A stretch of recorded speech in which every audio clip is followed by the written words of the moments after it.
New Business. La verdad. ¿Qué tal, amigos televidentes? Muy buenas tardes y bienvenidos a este programa especial denominado New Business, la verdad. Amigos oyentes y televidentes, vamos a presentarles a partir de hoy, martes, como también los días jueves, un programa cuyo panorama va a ser para que usted tenga una visión concreta y eficaz de lo que se está dando en la audiencia plenaria llamada New Business. Para ese entonces nos acompaña en la tarde de hoy Dustin Guerra, él es director del Panamá América, como también el abogado ex fiscal de drogas, como también ex fiscal cuarto, Pedro Citón. Con él vamos a conversar. Más adelante también le tendremos al abogado Valentín Jaén, tendremos también despachos por parte de nuestro reportero Adair Concepción y una serie de datos de lo que ha ocurrido en este desfile de testigos y peritos, con la idea de que usted tenga una visión y un panorama completo de lo que está pasando en esta audiencia plenaria. Dustin. Muchas gracias, Irene, a toda nuestra audiencia. Bienvenidos a este programa New Business, la verdad.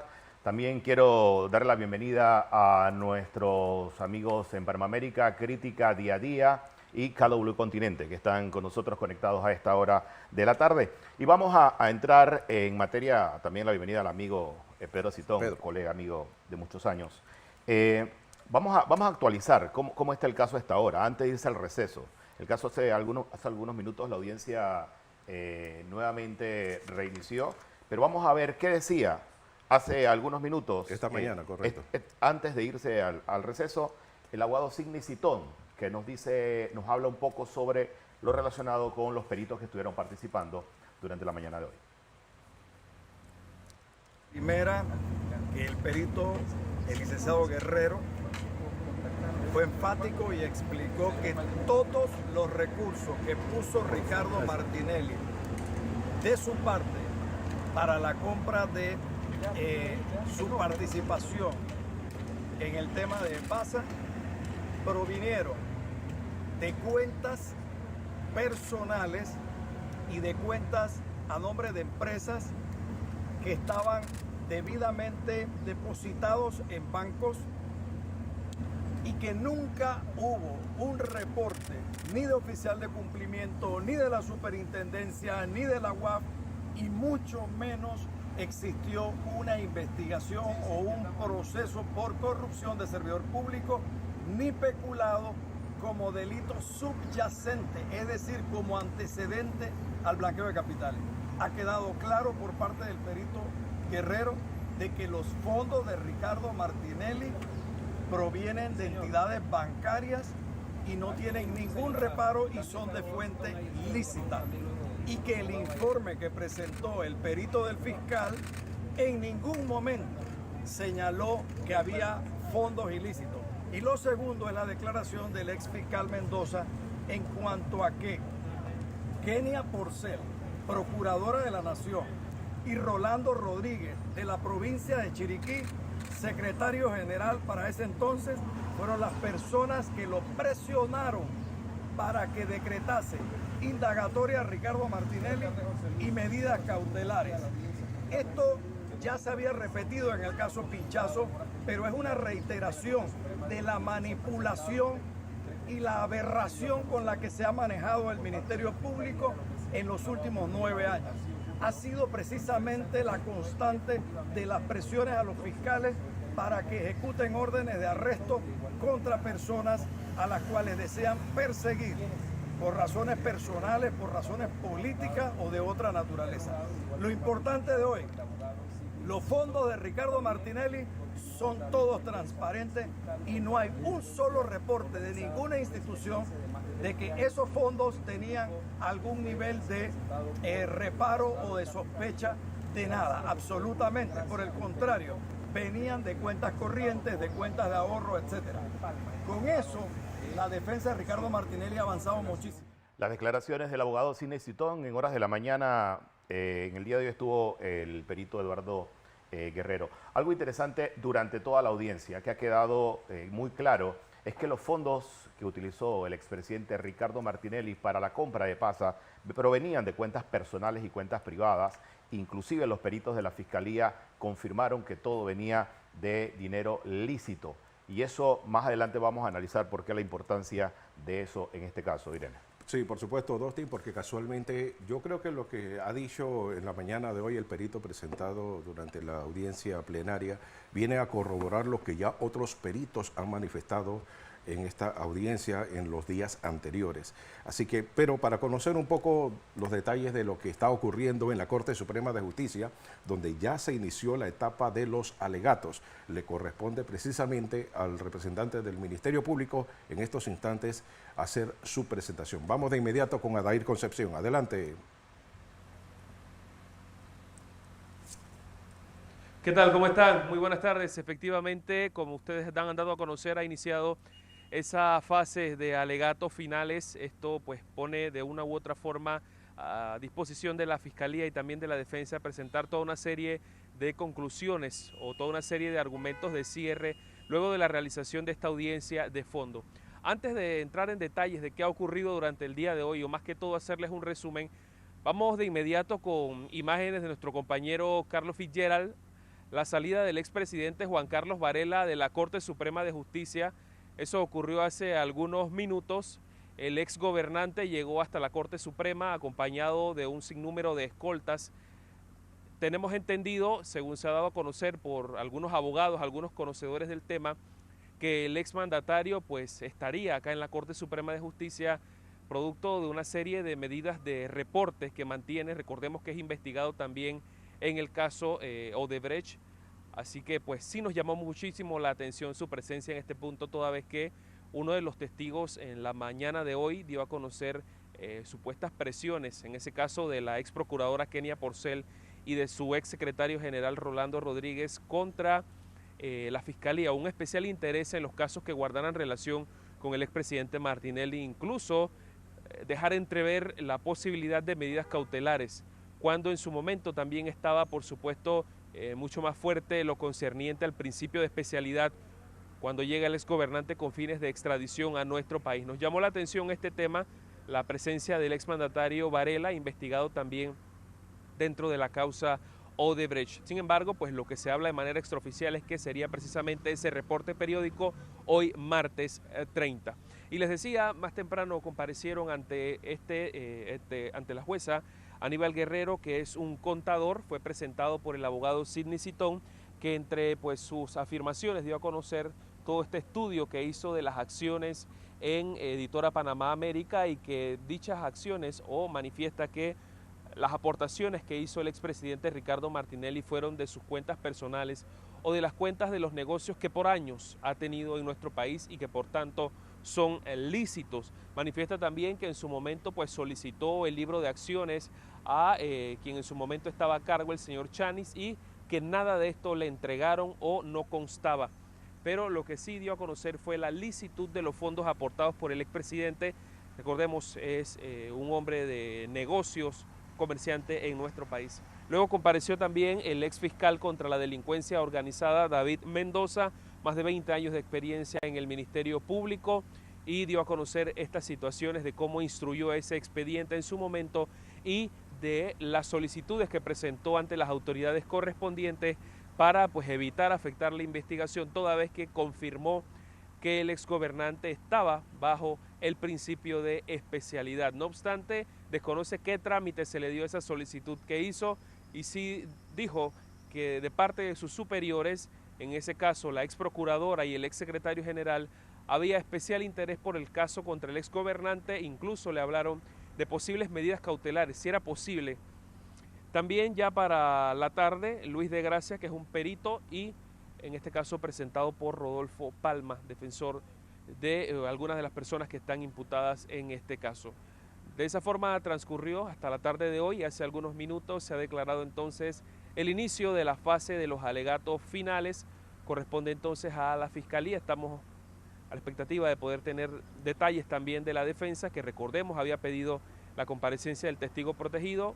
Con el inicio de esta fase ya final, imposible entonces que hayan comparecido ante este tribunal para permitir preguntas y repreguntas. Es lo que ocurre a esta hora. Vamos a estar, por supuesto, a la expectativa de todos esos alegatos y más detalles que podamos tener aquí en Next, Panamá América Crítica y, por supuesto, la emisora KW Continente. Sigan ustedes, adelante. Como no, gracias a Dair por ese despacho completo desde la Corte Suprema de Justicia y sobre todo en torno a esa comparecencia que va a crear una serie de suspicacias naturalmente del expresidente Juan Carlos Varela. Vamos entonces con más aquí en este programa especial New Business, La Verdad. Y precisamente, qué coincidencia, Dustin, la presencia del ex gobernante Varela con unas declaraciones que emitió casualmente en la audiencia esta de fondo el señor Franz Weber recientemente. Sí, declaraciones que dio durante la audiencia y que generaron mucha reacción en la opinión pública. Pero veamos cómo inició el caso New Business y lo que dice Franz Weber, que era el secretario de la Asamblea en ese momento. Veamos. Según el acta que está ahí, el diputado Arrocha había solicitado pues que se mandara a la Procuraduría de la Nación. Señor Weber, esta actuación que usted realizó es una actuación común en la Asamblea Nacional de Diputados. Bueno, comúnmente los diputados en el periodo de incidencia lo utilizan para hablar de todas cosas, de lo que se les ocurra. Regularmente ellos, cuando son situaciones que tienen que ver con entidades o ministerios o entidades públicas, pues piden que las notas se les manden a los funcionarios públicos. En este caso en específico, cuando a mí se me dio la instrucción de mandar esta nota, ya para finales del año, que eso no está ahí, a finales del mes de enero, en los últimos días del mes de enero, el diputado Rocha había hecho algo similar, había denunciado alguna situación de este caso de business. Entonces yo mandé la primera nota.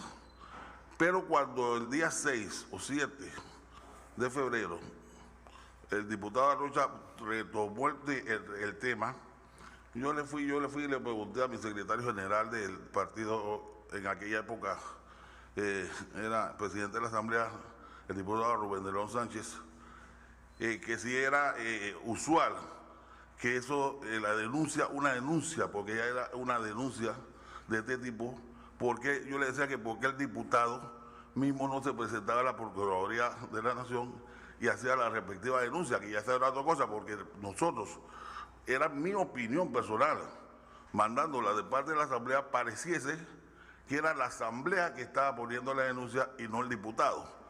Entonces él me dijo, en aquella época, mira, eso hay que mandarlo porque hay instrucciones de más arriba. Y yo le dije, pero más arriba, ¿de dónde? Sí, más arriba nosotros somos aquí, usted es el presidente y yo soy el secretario general, y estamos al quinto piso, hay un sexto piso, así que más arriba, o Dios, o el señor presidente de la República, en aquel momento, el señor Juan Carlos Varela.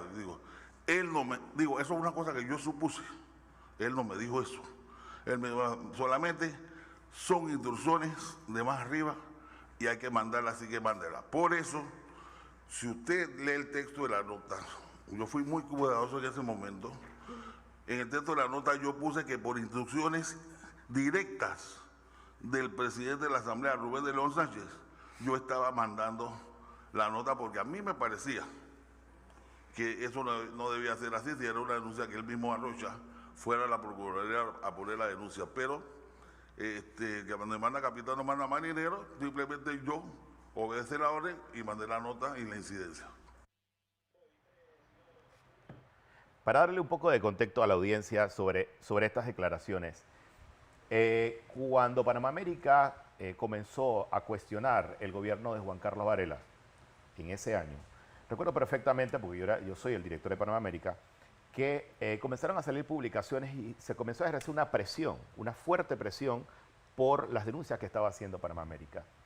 En el periodo de incidencias de la Asamblea Nacional, el diputado Jorge Iván Arrocha hace esta denuncia del caso New Business, donde dice que PASA se compraron con dineros irregulares. Y esta explicación que da Franz Weber le da peso a esto. ¿Y por qué se habla a veces, y no se habla, en reiteradas ocasiones se dice que este caso es un caso político? La descripción que ha hecho Franz Weber es genial. En la asamblea, aquí vamos a preguntarle a Pedro, que conoce mucho de la asamblea, en la asamblea nunca se había pedido que se convirtiera una intervención en el periodo de incidencia en una denuncia formal, como si fuera la asamblea la que estuviera presentando. Y remiten esta carta entonces al Ministerio Público. Pedro Citón, ¿usted qué opina de estas declaraciones y el contexto a la salida del expresidente Juan Carlos Varela de la Corte? Bueno, realmente habrá que echar un poco más para atrás y recordar la gestión del abogado Saltarín, que era el redactor de todas y cada una de las denuncias que presentó la anterior administración en contra de los funcionarios del gobierno de Ricardo Martinelli. En el contexto que tú me comentas y que Frank Weber, en una forma muy vernacular, muy simpática, nos dice que arriba, que fue un mensaje de arriba, que era o Dios o el presidente de la República, Juan Carlos Varela, es cierto. Y él tiene una característica, él se cuida de que la denuncia no sea interpretada como una cuestión de él. Eso es sorprendente. ¿Y por qué? Porque si no, él podría haber cometido un delito que es la falsa denuncia. Cuando tú denuncias hechos que no son ciertos y entonces tú eres responsable penalmente. Y eso fue, yo creo, que trató de tapar el diputado Arrocha de Coclé en el sentido de manifestar que vía la Asamblea Nacional dejaba la política para sentirse un tema institucional. La Asamblea Legislativa tenía facultades de perseguir, de fiscalizar, perdón, la gestión pública y por tanto ellos querían darle ese arropaje de que estaban dando algo institucional, cuando detrás de todo esto, como lo revela Weber, es que habían instrucciones directas del Palacio de las Garzas para poner la denuncia, donde la otra subalterna de Juan Carlos Varela, que era la procuradora de ese entonces. Ahora, sí, licenciado Citón, al escuchar su planteamiento, nos lleva a una premisa sobre este tema que a mi juicio es bien delicado, porque ¿cómo es posible que el resto de los mortales de este país, cuando expresamos algo o denunciamos algo, tenemos la responsabilidad de enfrentar lo que denunciamos o lo que estamos informando? Sin embargo, cuando hablamos de la Asamblea, cuando hablamos de los diputados, ellos no son responsables de lo que manifiestan o expresan en el Pleno de la Asamblea. Entonces es necesario hacer una especie de reformas en este órgano del Estado. Bueno, Weber también lo comenta, no sé si pasó en el video, pero él también lo comenta en su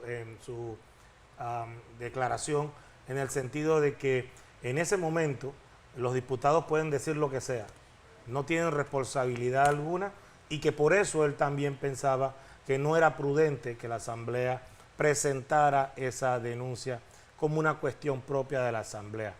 Así que definitivamente tiene que hacerse una reforma constitucional. Eso es un artículo constitucional que está reproducido en el reglamento interno de la Asamblea, en donde hace la irresponsabilidad de lo que dice un diputado en el Pleno de la Asamblea Nacional, tanto en periodo de incidencia como en el debate de leyes. Y por eso se tiñe un poco de política este caso y se ha conversado y se ha analizado durante todo este tiempo de que este caso pretende o busca de alguna forma impedir que el expresidente Ricardo Martinelli vuelva a correr a la presidencia de la República. Y este antecedente que registra Franz Weber deja mucho que decir también, porque él tenía que presentarse, Jorge Iván Arrocha, a presentar él a título personal la denuncia y optaron por hacerlo a nivel institucional a través de la Secretaría de la Asamblea Nacional. Es que, como dice el abogado Citón, ahí detrás de esa denuncia realmente estuvo el jefe de la seguridad, el señor Rolando López Arias Picuiro, en donde ellos hacen toda una especie de investigación que es la que le presentan al diputado Arrocha y que posteriormente endosa el subcomisionado mal llamado perito Eliseo Ábrego.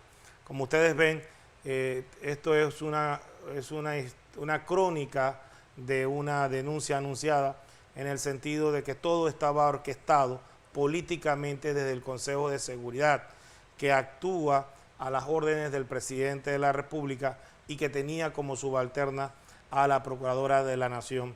Así que en ese entramado político, jurídico, en donde entra la política, sale la justicia por ahí mismo, es que entonces se judicializó la política y vemos entonces que tratan con este proceso de inhabilitar a Ricardo Martinelli. Eso significa entonces que mientras que usted señala que se haga esa reforma constitucional, significa que vamos a ver a otros Jorge Iván Arrocha presentando este tipo de denuncias y no hay nada que lo impida dentro de los procesos que se hagan.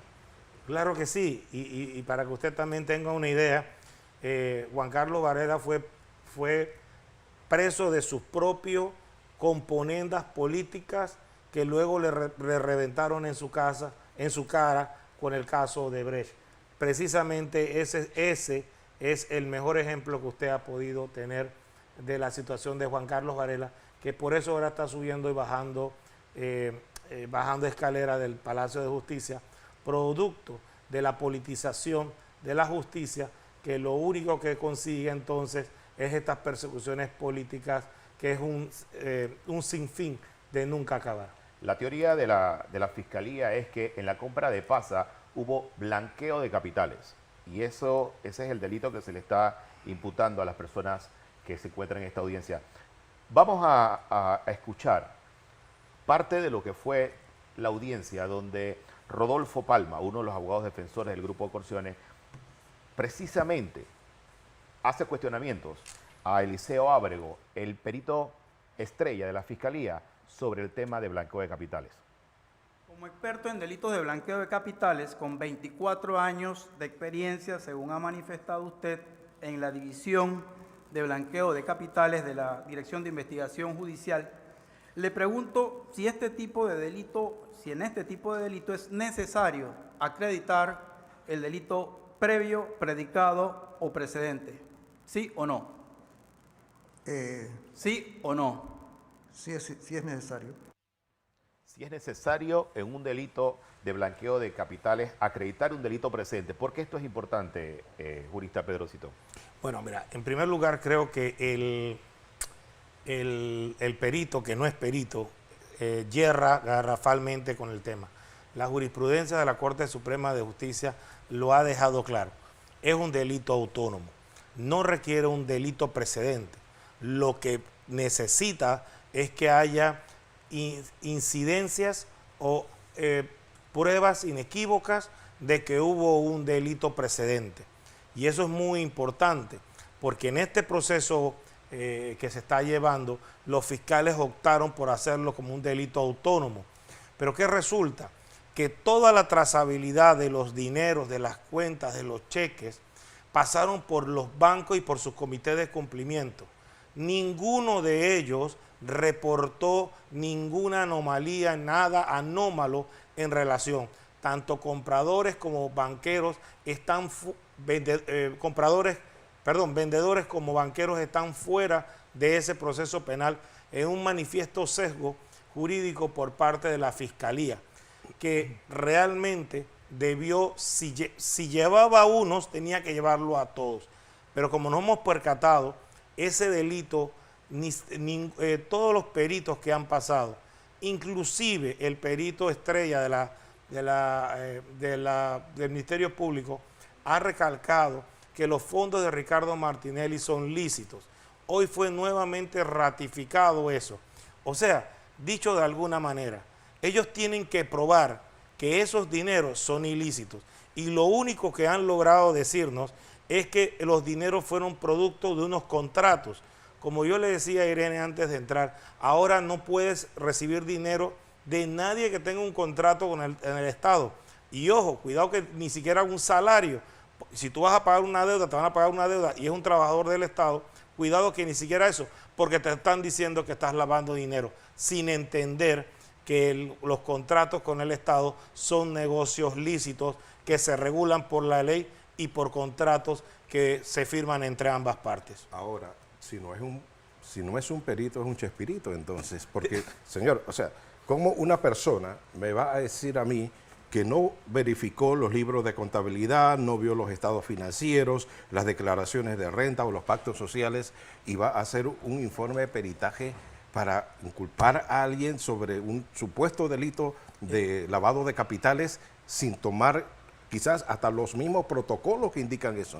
Mire, usted ha pegado a la diana y definitivamente da mucha pena, da mucha tristeza que políticos como Rómulo Ruz o ayer o hoy que estaba escuchando a José Isabel Blandón, a los cuales yo llamo ponis políticos, se hacían fiestas y celebraban este proceso y daban condenas previas a la sentencia de la juez Valoisa, que no daban discusión alguna. Porque eso les puede después a ellos regresar como boomerang.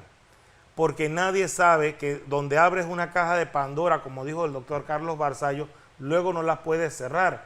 Porque como he dicho, como contratar con el Estado es un negocio lícito. Ningún comité de los bancos dijo nada sobre las transferencias y sobre los cheques pagados. El vendedor se sintió satisfecho y depositó sus cheques. Se pagaron préstamos, deudas que se tenían de la editora Panamá América y ningún banco reventó. Nadie se alteró por eso. Sin embargo, como hemos visto, los Mortadelos y Filemón, los fiscales del Ministerio Público, insisten a partir de hoy en sus alegatos a decir que hay un delito de blanqueo autónomo, que van a tener que probarlo porque realmente no entiendo cómo la juez va a poder razonar que con un negocio lícito de contrataciones plus negocio lícito de los fondos de Ricardo Martinelli aceptados por el perito del Estado, aceptados por el peritaje privado, auditados por personas contratadas por Ricardo Martinelli, por los propios comités de los bancos, no se puede entender cómo estamos llegando a un delito de blanqueo autónomo. Y estamos hablando de dos bancos reconocidos, el Banco General y Global Bank. Entre los bancos, uno emite el cheque para pagar la compra y el otro la recibe a satisfacción, con altos ejecutivos del Banco General, en este caso, que recibe el dinero. Cancelan la deuda porque las acciones las tenían comprometidas con deuda y cancelan la deuda y le liberan las acciones para poder completar la transacción. Entonces, es muy curioso lo que ocurre en los alegatos y en las argumentaciones de los fiscales, donde dice de que hubo un blanqueo de capital. Entonces, quiere decir que los bancos que estaban involucrados en la transacción no cumplieron con los requerimientos de la Superintendencia de Bancos y las leyes nacionales. Pero mire, lo que también quiero poner en perspectiva con referencia a los empresarios que compraron la editora Panamá América y los posteriores socios, es que la mayoría de los panameños para llegar a fin de mes llegamos rasgándola, ¿verdad? Y tenemos en nuestra cuenta de banco 10, 100, 20 dólares.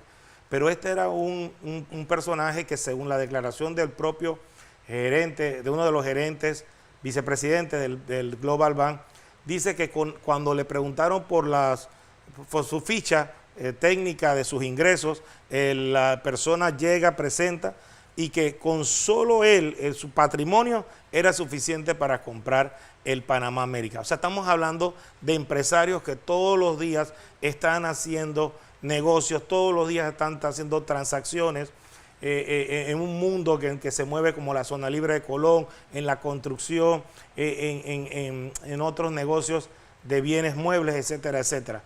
Entonces, para lo que el fiscal, que en su vida ha vendido una sociedad anónima, y que no entiende de esto del derecho societario, como muy bien respaldó ayer u hoy el Colegio Nacional de Abogados, el término del director nominal, que trataban de hacer ver que eso era algo criminal, fuera de la ley. Fue todo lo contrario. Entonces, lo que da a entender para una persona que es experta en derecho es que los fiscales o torcieron la ley o son unos ignorantes supinos de la misma. Brevemente, licenciado Citón, entonces, ¿qué camino le queda a la jueza Valoisa Martínez, tomando en consideración lo que usted ha planteado? Porque realmente, si hay un fallo de culpabilidad, esto no va a crear un precedente para transacciones de carácter comercial y privado que se han dado en este caso. Total, va a ser un fallo nefasto para el tema del derecho societario panameño, para la misma banca y para las mismas actividades comerciales. Puede darse el hecho de que este fallo lo que haga es peligrar la reactivación económica que requiere nuestro país, la promoción de empleos, porque imagínense qué compañía, qué empresa va a querer contratar con el Estado si cuando tiene una espada de Damocles con ese fallo que le dicen que usted no puede utilizar los dineros que usted ha recibido como usted quiere, sino que esos dineros tienen que ser utilizados de conformidad a ciertos parámetros totalmente alejados de la actividad comercial. Entonces, muy peligroso, totalmente peligroso, y creo que el Colegio de Abogados, en una nota en el día de ayer o hoy, ya se refirió sobre ese tema y sobre el respeto de nuestro ordenamiento jurídico. Bueno, como no, yo creo que ha llegado una pausa. Amigos televidentes, en breve entonces regresamos con más aquí en New Business, La Verdad. Gracias por seguir con nosotros. Estamos en New Business, La Verdad, a través de Next TV, Panamá América, Crítica Día a Día, KW Continente y todas nuestras redes asociadas. Vamos a seguir analizando el caso y parte de la audiencia. En este caso hay dos testigos protegidos, que son los testigos estrellas de la Fiscalía. Ambos testigos han servido para elaborar la teoría de la Fiscalía. Ninguno de los dos testigos se ha presentado a esta audiencia. La abogada Gladys Quintero habló de este tema durante el transcurso de la audiencia. Veamos qué dijo. Hay una excepción fiscal.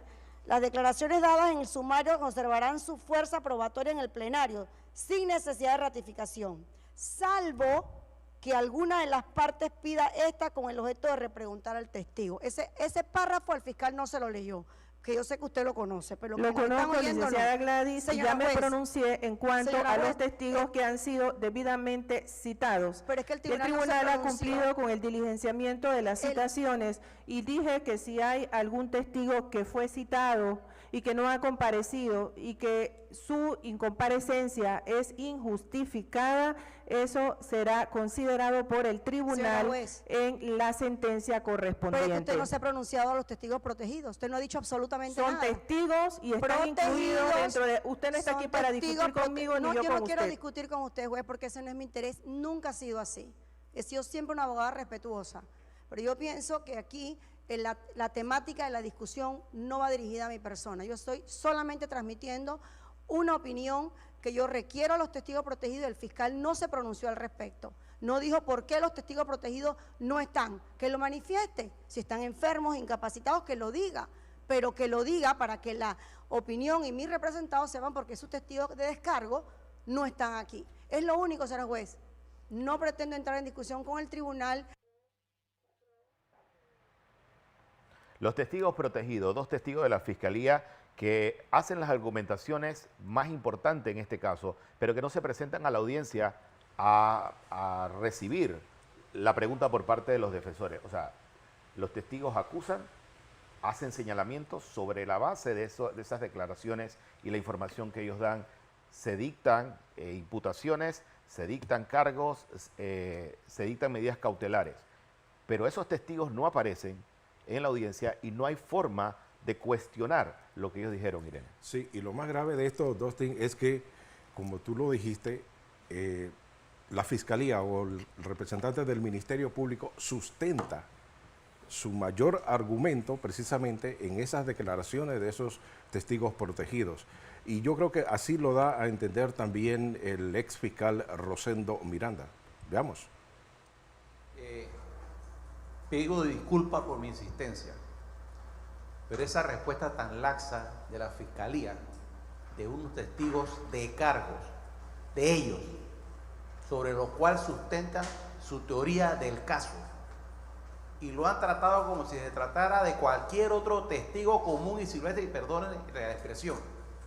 Eso es un irrespeto para nosotros como abogados defensores, para los clientes nuestros que están padeciendo medidas cautelares producto de las declaraciones de esos testigos protegidos, y para la ciudadanía en general, su señoría, porque no puede ser que la base de la teoría del caso del Ministerio Público sobre esos testigos protegidos no le haya prestado la atención adecuada y presentárselos a usted bajo el principio de mediación para que usted y la ciudadanía los escuchara, reiterar y probar su veracidad de los hechos que han manifestado en esos acuerdos.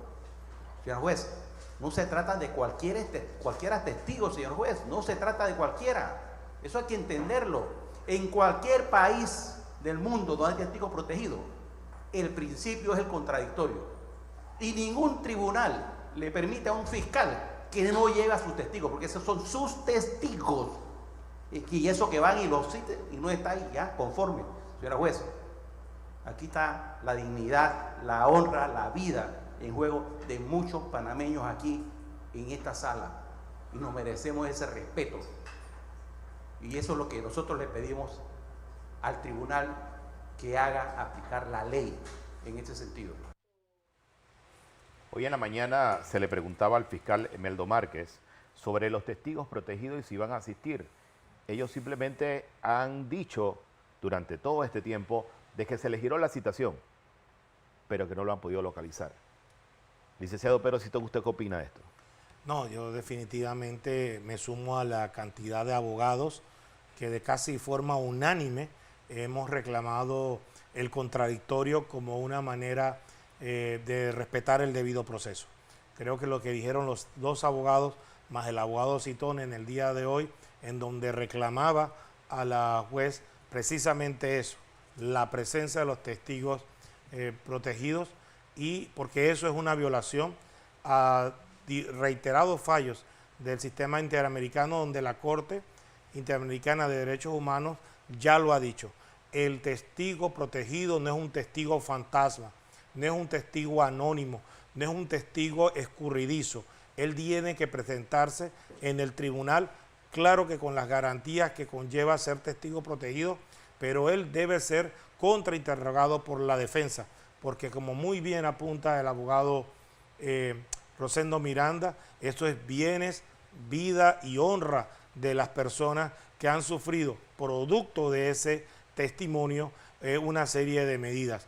Y déjeme decirle, estoy completamente seguro que esos fiscales lo que tienen es un culillo gigante, como dirían en mi pueblo, porque ya se les cayó el perito, con su peritaje se cayó, fue un desastre, y no quieren tomarse el mismo riesgo con estos testigos protegidos, que sería ya la deblaque total y la necesidad de que la juez tenga que fallar a favor de los imputados, de los indicados, porque definitivamente este par de fiscales que yo llamo Mortadelo y Filemón realmente son un chiste de fiscales.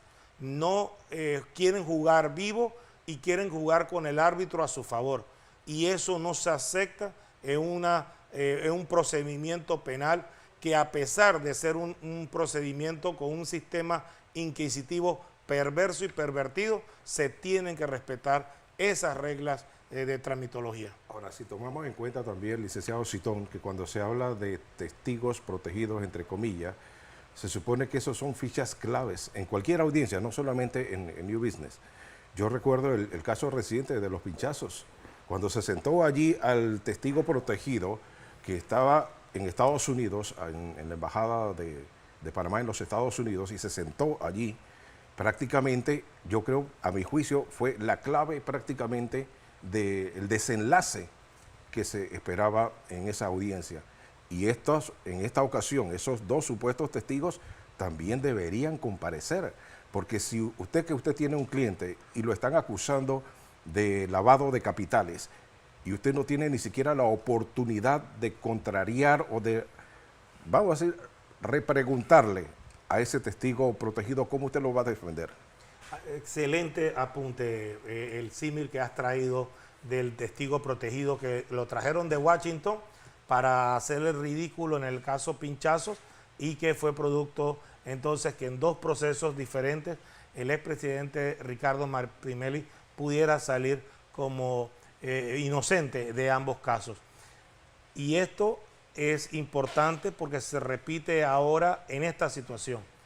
Los testigos protegidos ya no van a estar en esta audiencia, porque acaba de empezar hace como una hora los alegatos por parte de la Fiscalía. Por tanto, se ha perdido la oportunidad histórica para el pueblo panameño y al órgano judicial tan desacreditado. La última encuesta de Sid Galot decía que el 75% de los panameños desconfiaban de la administración de justicia. Y esto, a su vez, se ve reflejado en esta decisión laxa de la jueza, permisiva que la jueza ha hecho, porque la jueza se ha encargado de estar en contra de los abogados defensores y a favor del Ministerio Público. Pero aún así ha quedado claro que la no presencia de los testigos protegidos lo único que representa es el gran culillo que tienen Mortadelo y Filemón de hacer nuevamente el ridículo, como ya lo hicieron con el perito Eliseo Ábrego. Mira un dato curioso dentro del tema de los testigos protegidos. Estos testigos firman unos acuerdos de colaboración que le permite ser testigo protegido. Los acuerdos de colaboración son negociados por William Moore, hermano de la fiscal Zuleika Moore. Estos acuerdos son validados por la jueza Valoisa Martínez.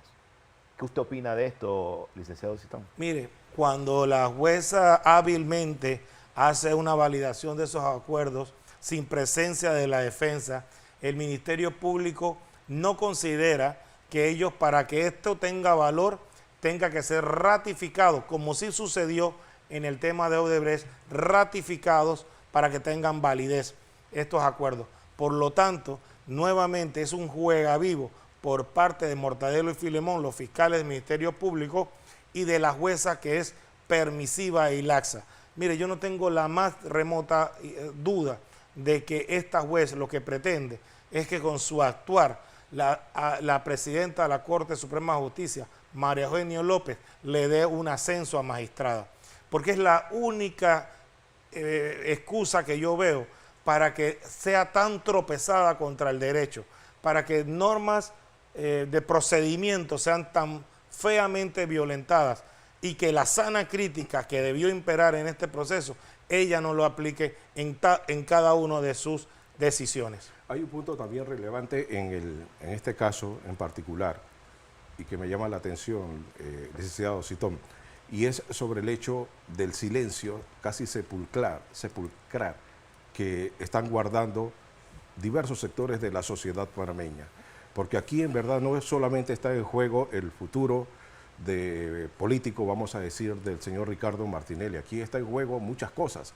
Está en juego el Estado de Derecho en la República de Panamá. Se está sentando un precedente peligroso. Así es, está en juego la democracia de este país, está en juego el sistema judicial panameño.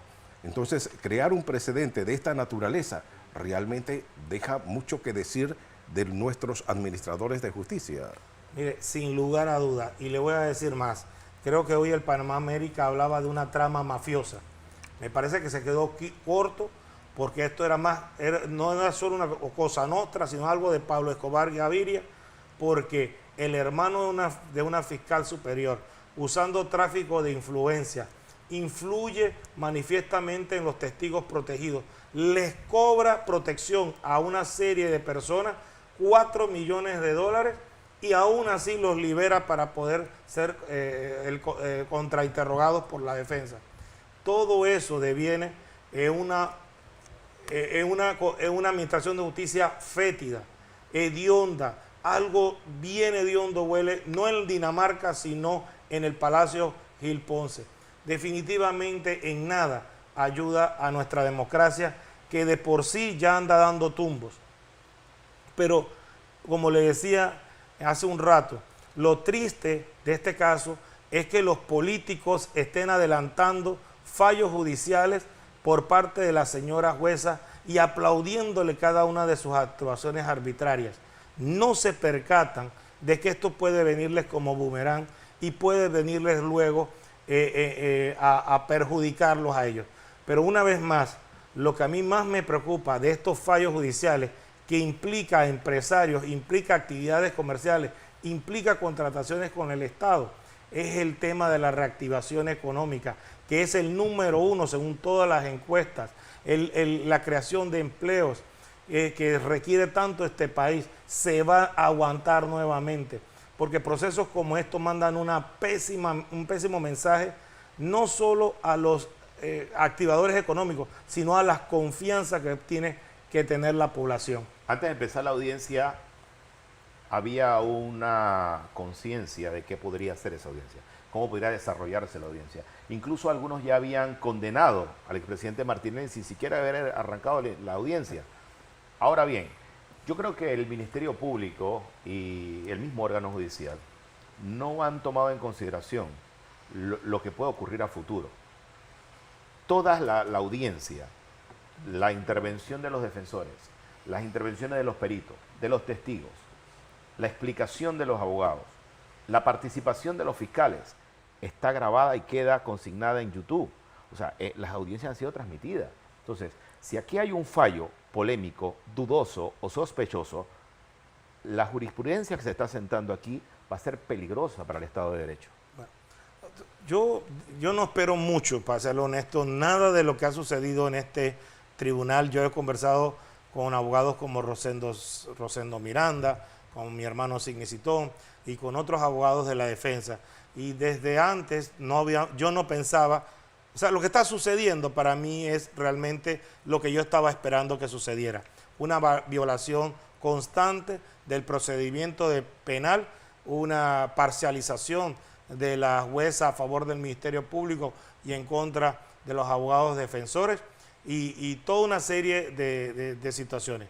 Yo creo confiar un poco más en el Tribunal Superior de Liquidaciones, donde 3 magistrados conocerán de esa apelación, probablemente. Yo no dudo de ello. Yo creo que son magistrados serios que no van a aguantar, que van a soportar cualquier presión que les venga de más arriba, y no quiero decir de Dios. Bien, amigos televidentes, sí, vamos a continuar con este programa especial New Business, La Verdad, pero vamos a otra pausa. Regresamos en breve. No se vaya. New Business. La verdad. La verdad. Gracias por seguir con nosotros. Esto es New Business, La Verdad, a través de Next TV, Panamá América, Día a Día y Crítica, y KW Continente.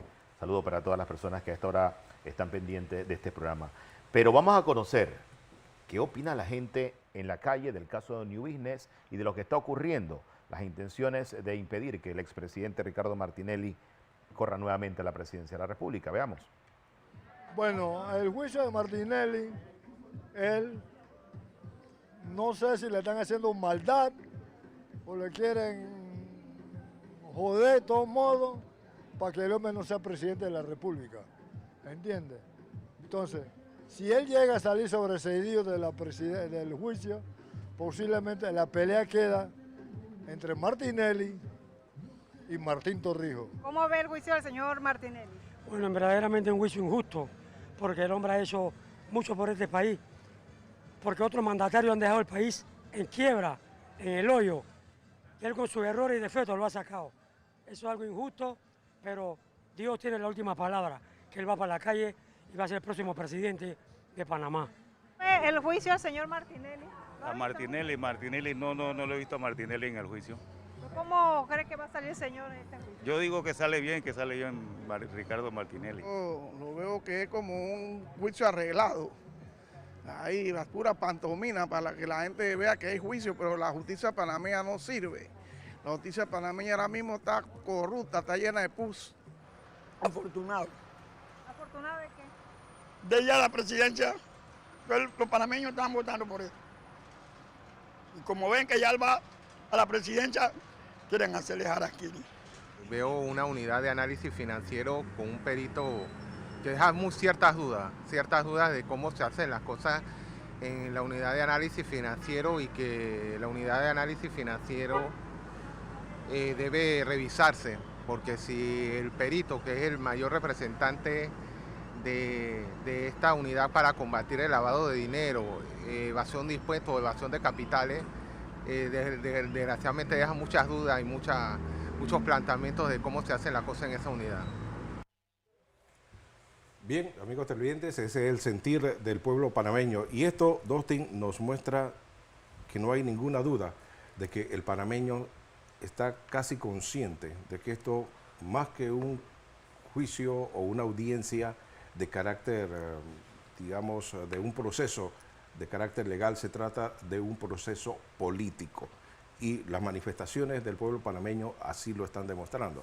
Entonces, quizás algunos han comentado, bueno, licenciado Sidón, en Nicaragua recordamos que durante las elecciones con el señor Daniel Ortega eliminó prácticamente a todos los aspirantes presidenciales.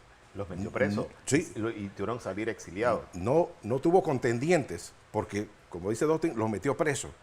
Y acá en Panamá quizás no es la manera como lo está haciendo o como lo hizo el presidente Daniel Ortega, pero lo está haciendo de una forma utilizando precisamente el sistema judicial. Bueno, mire, lo que está sucediendo en Panamá, que quieren inhabilitar a Ricardo Martinelli, es exactamente lo mismo que está sucediendo en Guatemala, donde el Tribunal Constitucional acaba de inhabilitar a 3 candidatos y adicional a ello ha hecho que el candidato que lideraba las encuestas también sea inhabilitado. Como usted ve, esto es lo que se conoce como la judicialización de la política, donde se impide que el soberano, o sea, el pueblo, pueda votar por sus candidatos, producto de que la justicia se mete dentro de la política. Muy interesante esto que ocurre, ¿no? Y el pueblo panameño no es tonto. La opinión pública está muy pendiente de lo que está ocurriendo en este caso. Y por eso yo insisto mucho en el tema de las redes sociales y la posibilidad de que las personas puedan ver la audiencia. Yo sé que hay personas que están sentadas viendo la audiencia todo el día y no le echan cuento, pero sí. No, definitivamente, mire, usted, esas encuestas, esas entrevistas que se le hizo a esos panameños fue en la zona de la central, por ejemplo. Pero si usted va a San Miguelito, va a Chiriquí, va a Los Santos, va a Coclé, va a Veraguas, va a las comarcas, la respuesta una. Y las encuestas así lo dicen, el 40, 45, si no el 50% de la población sabe que este proceso es político y tratan de inhabilitar al hombre que les va a poner, como ellos mismos dicen, el pueblo, chenchen en el bolsillo. Permítame decirle una experiencia que tuve hoy en la mañana. Yo venía de mi casa, tomé un autobús y venía llegando aquí en la mañana a Next TV y un periodista, colega suyo, me llama para una entrevista y estaba yo en el teléfono hablando y en ese momento yo dije, sí, porque el juicio político de Martinelli para inhabilitarlo y la gente atrás mío, 2 o 3 personas dijeron, quieren joder al loco, quieren joder al loco. Y a mí me dio tanta pena porque estaba en una entrevista al aire, me tuve que bajar en la siguiente parada y tuve que mulear, como dicen aquí.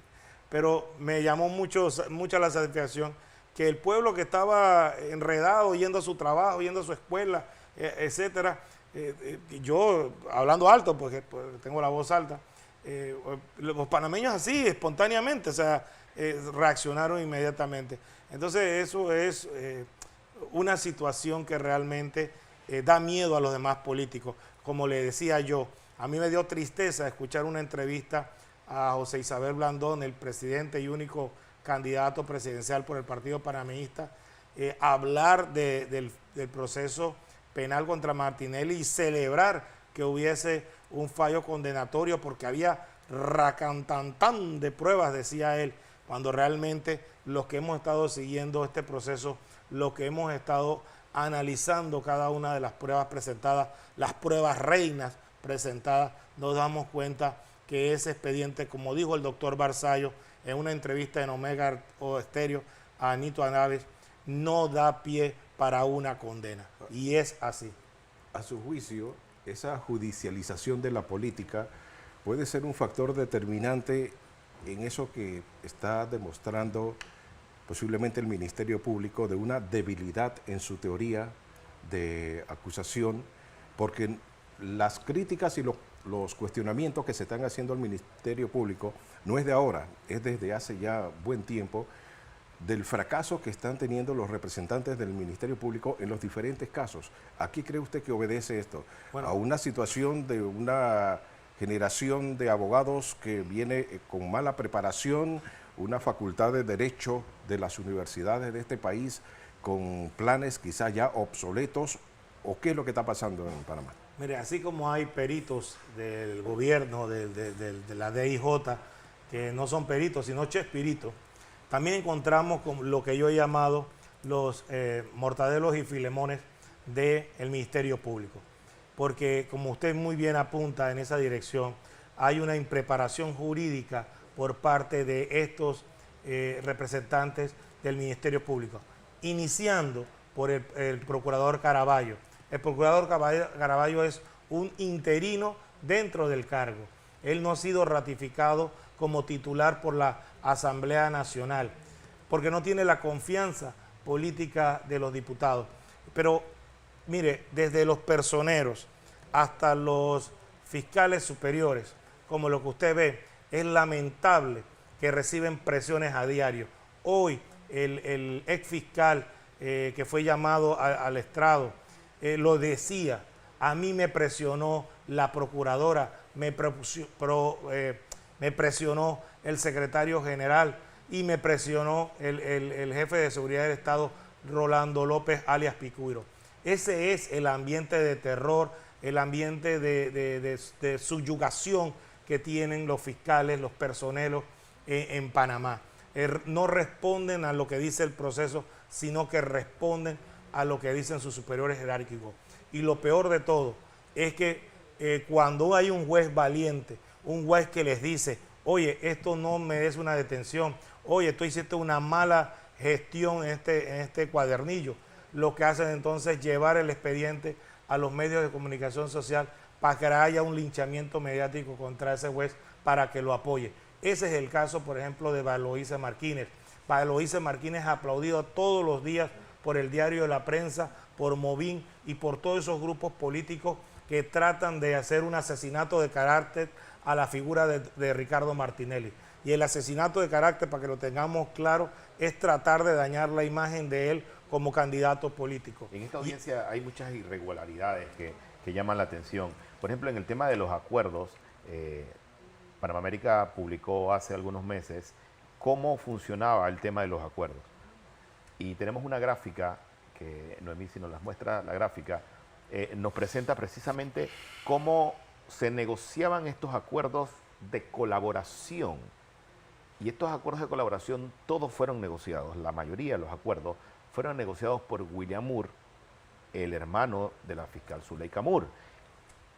Incluso en esta audiencia, a uno de los que firmó un acuerdo le preguntaron sobre William Moore y decía que ese no era su representante, su apoderado legal. Pero en el acuerdo de esa persona aparecía el nombre de William Moore como su representante. O sea, que él negoció el acuerdo, pero el cliente no sabía que ese era su abogado. Así mismo es. Entonces, esto llama mucho la atención y esto es sumamente peligroso para la estabilidad y la justicia del país. Claro, porque esto prácticamente es como especie de, y es producto de un sistema presidencialista.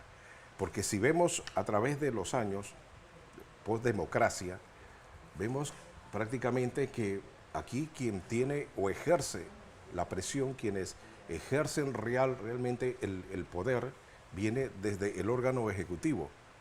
Aquí no hay un expresidente que pueda decir que no tenía o que no manipuló los tres órganos del Estado. Y entramos nuevamente en ese tema sobre la separación de los poderes del Estado, que únicamente queda como en letra constitucional. Mire, lo dijo el secretario general Weaver de la forma folclórica, vernacular, como él se expresa. Definitivamente lo que él dijo es cierto. No hay una separación, ni hay armónica colaboración. Hay imposición por parte del órgano ejecutivo al órgano legislativo y del órgano ejecutivo a la Administración de Justicia, incluyendo al Ministerio Público. sin lugar a duda esa es una carencia democrática que tenemos. Desde los tiempos del presidente Endara no lo pudimos solventar. Tuvimos por 10 años al procurador Osa, que fue un desastre, y así hemos ido de tumbo en tumbo y de tambo en tambo. Pero requerimos entonces hacer una reforma constitucional, como tú planteas, no solo para el órgano legislativo, sino para la Administración de Justicia. Bueno, Dustin, llegamos al final de esta edición, primera edición de New Business, La Verdad, a las 3 de la tarde. Estaremos el próximo jueves también. A la misma hora. A la misma hora. Agradecemos a Pedro Citón y también a toda la audiencia que estuvo con nosotros compartiendo este interesante programa. Y recuerdo seguirnos en todas nuestras redes sociales, Panamá América, Crítica Día a Día, KW Continente y por supuesto Next TV. Sí, muchas gracias. Hasta la próxima. New Business. La verdad. New Business. La verdad.